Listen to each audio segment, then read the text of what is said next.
Okay, today is Wednesday. We're gonna do a quick update. CSN, Captain Sergey News. And the topic is, hold on, where are we looking at here? And the topic is, I get no respect.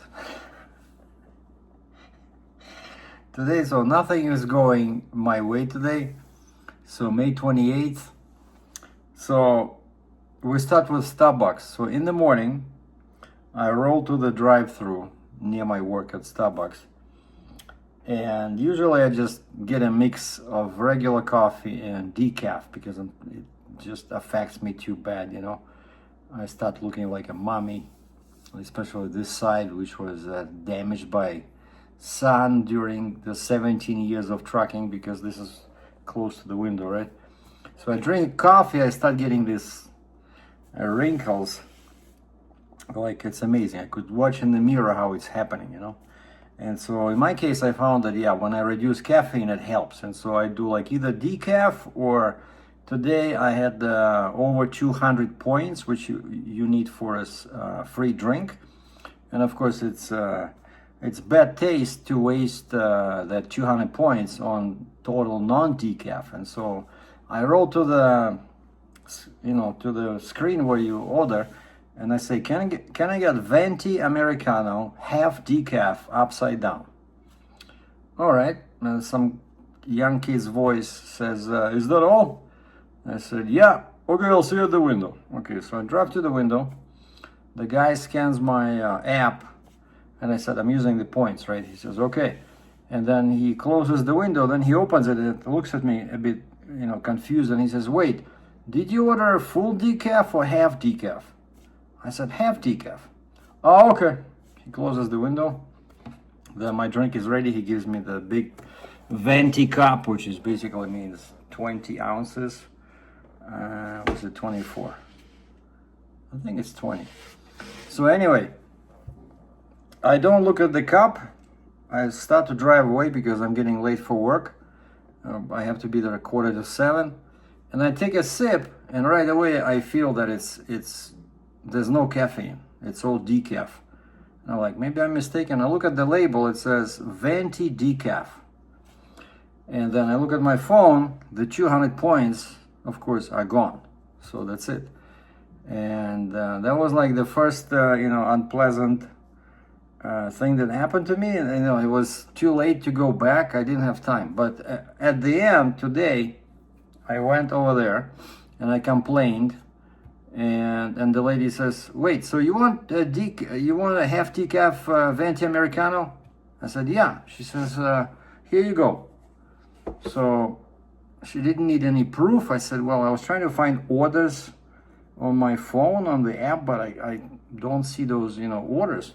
But of course it'll show decaf, because that's what the guy wrote down, right? He thought I was getting, but it's amazing, like you order one drink. It's not like I'm ordering 10 drinks, like Americano is probably one of the basic drinks, and that's why I like it, because it's one of the cheapest. The only thing that's cheaper at Starbucks is regular coffee.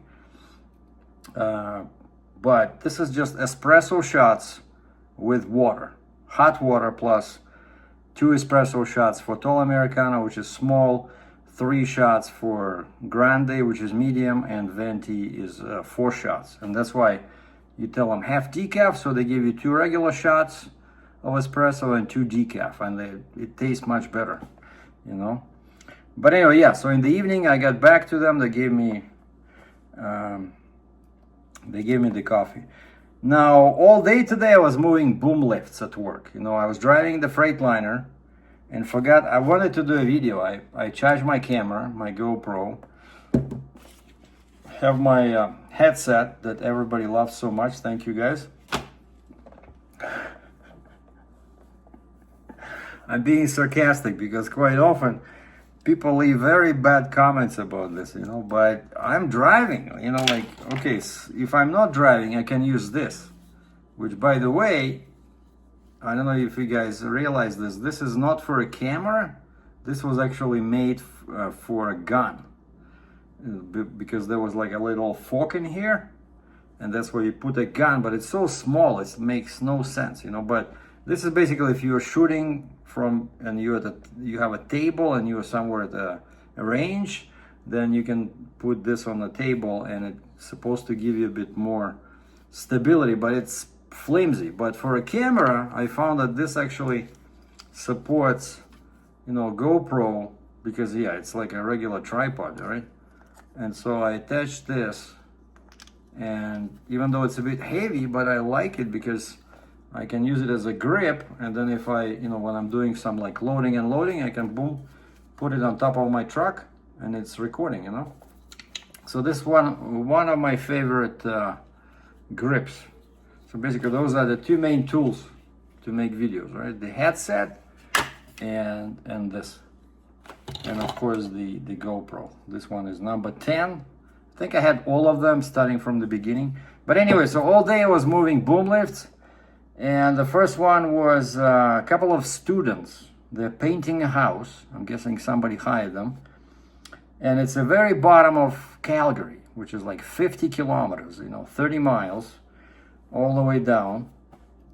Okay, I go there, and when I send them a message, you know, ETA so and so, and the lady calls me back and she says, when are you gonna be there? I said, well, this is what, you know, I send you a message. I'll be there in about, let's say, 20 minutes. And I said, what do you want me to do with the key? So it's a house, a private house. I said, you want me to park the machine in the driveway? She says, yes. Okay, what shall I do with the house? She says, well, can you keep it in the lock? I said, well, I can hide it, might make it a bit more secure. And so there's nobody there. I deliver the machine, unload, hide the key in the spot that I told her about, and then I'm driving back, and my phone rings, and it's the same lady, and she says, the key is broken. Like, wait, what? Like, I used the key for the machine to offload it, to drive it, parked it, and then I hid the key. Like, I know I did not do this, but she sends me a picture, and the key is like twisted, you know? It's like, not just bent, but it's like twisted. So, you know, they're pretty flimsy. So I'm guessing they tried to, because there's three positions there in the lock. There's one position where the control, like straight like this, where the controls are switched to the basket, right? Because it's like a boom lift has a basket, right? Then there's a medium position which does nothing, which basically off.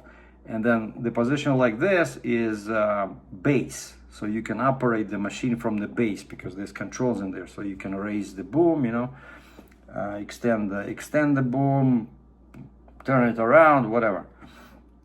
I was always thinking that those base controls are mostly for playing, you know, tricks on your friends. Let's say you're working with somebody and they're in the basket, and you just go there, you turn the key to the base controls, and so now they cannot do anything from the basket, and then you can do whatever you want with them. You know? You can raise them to 36 feet in the air. But anyway, so she says the key was broken. And when I came back, I told the boss, I said, she sends me this picture, and he says, okay, take a new key, and you'll do 2 deliveries, 1 pickup, and before the pickup, go and deliver the key because it's in the same area. And I said, okay. And so I loaded 2 machines. I forgot which, something not very big. Oh yeah, it was for a pickup truck. One was plow, like a plow on wheels. And the other one, man, 500-pound tamper. And I asked the guys in the shop, I said, guys, wait, can I use one of our, you know, lifting machines? We have like thing like electric with a hook that can pick it up. And the guy says, no, you cannot use that one. That one is only good for 250 pounds. This is 500. And that tamper doesn't look that big, you know, maybe like, I don't know, maybe 3 feet by 3 feet, you know, by 3 feet. It has 2 tiny wheels. So that one was a challenge. And so when I delivered that to a guy who was doing he had to compress the soil in his yard.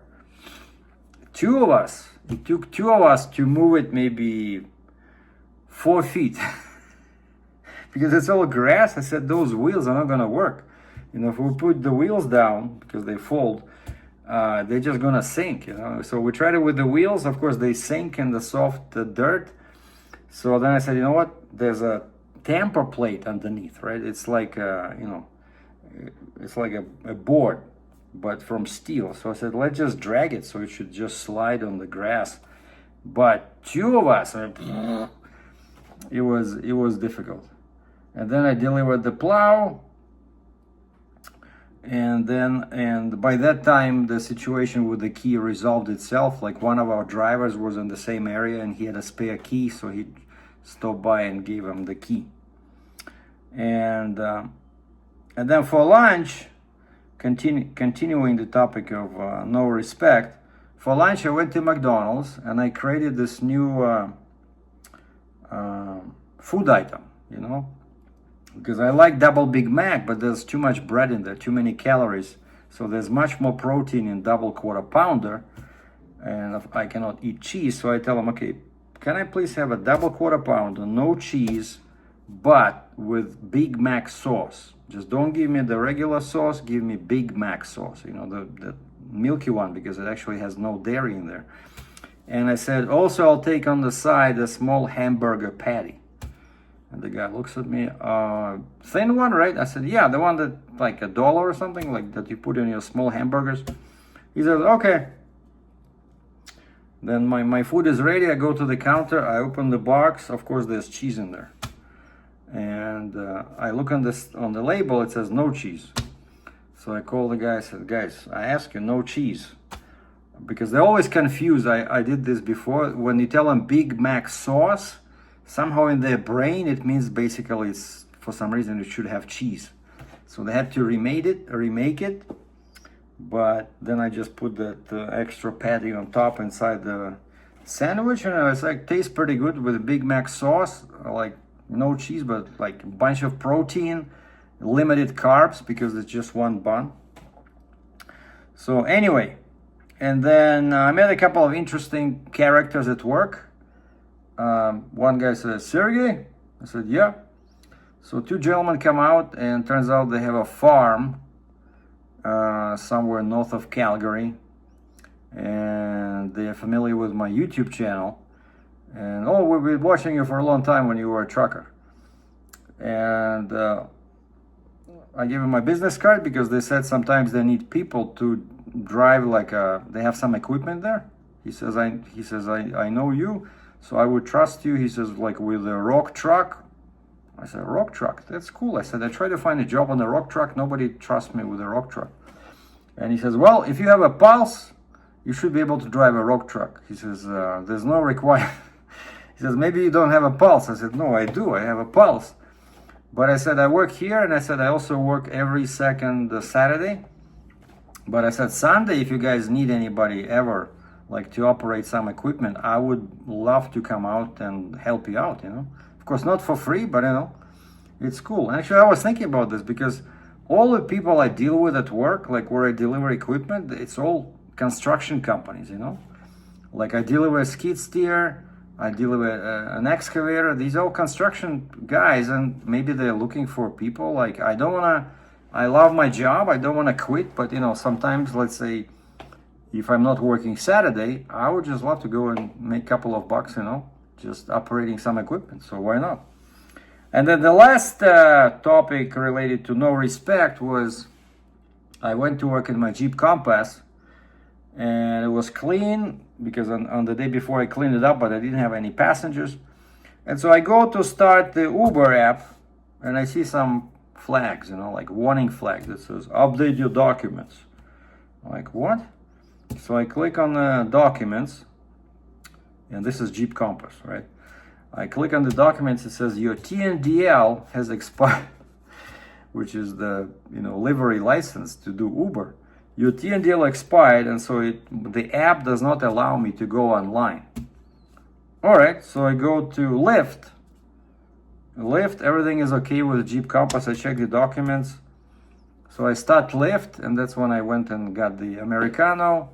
But Lyft, of course, is super slow. There's nothing. And then I go back to Uber, and I say, wait a second. I also have the Durango, right, which I started using later. So pretty sure that TNDL should be still active. And so I switched my vehicles to Durango, and Uber says good to go, except of course Durango was here at home and I was in the Jeep Compass. And I started driving back home. So by the time I got here, I said, forget it. I'm not doing any Uber. It was like 4:40 p.m. and today's Wednesday, not the best day to do it. And so I'm thinking the plan is, and I cleaned it up after the last rental. I cleaned up the Durango. All I need to do is just put the mats where they belong, the floor mats. It's clean inside. And so I'm gonna take it and drive it to work tomorrow, Thursday, and then I'll do Uber after work tomorrow in the Durango, which is actually great because it qualifies as XL, which pays much more money, right? So yeah, so that's the no respect topic. So Starbucks got screwed with coffee, McDonald's got a wrong menu item, right? And Uber says no Uber for you today. Son of a gun.